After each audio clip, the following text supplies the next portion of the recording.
ಜಿಲ್ಲಾಧಿಕಾರಿ ಹೆಸರಿನಲ್ಲಿ ಹಣಕ್ಕೆ ಬೇಡಿಕೆ ಇಟ್ಟು ವಂಚನೆ ಯತ್ನಿಸಿದ ಘಟನೆ ಬೆಳಕಿಗೆ ಬಂದಿದೆ. ಡಾಕ್ಟರ್ ಕೆಎನ್ ಅನುರಾಧ ಅವರ ಹೆಸರು ಮತ್ತು ಫೋಟೋ ಬಳಸಿಕೊಂಡು ವಾಟ್ಸ್ಆಪ್ ಮೂಲಕ ತುರ್ತು ಹಣ ಬೇಕೆಂದು ಸಂದೇಶ ಕಳಿಸಿ 50,000 ರೂಪಾಯಿ ಕೇಳಲಾಗಿದೆ. ಈ ಬಗ್ಗೆ ಮಾಹಿತಿ ಇಲ್ಲಿದೆ.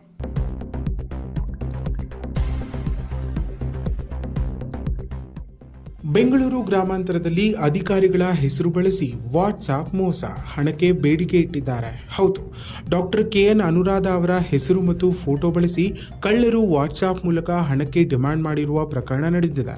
ನನ್ನ ಬ್ಯಾಂಕ್ ಖಾತೆ ನಿಷ್ಕ್ರಿಯವಾಗಿದೆ, ತುರ್ತು ಹಣದ ಅಗತ್ಯ ಇದೆ ಎಂದು ಹೇಳಿ ಪರಿಚಿತರಿಗೆ ಮೆಸೇಜ್ ಕಳುಹಿಸಲಾಗಿದೆ. ವಸತಿ ಶಾಲೆಯ ಪ್ರಾಂಶುಪಾಲರಾದ ಲೀಲಾ ಅವರಿಗೆ 50,000 ರೂಪಾಯಿ ಹಣ ವರ್ಗಾವಣೆ ಮಾಡುವಂತೆ ಒತ್ತಾಯ ಮಾಡಲಾಗಿದೆ.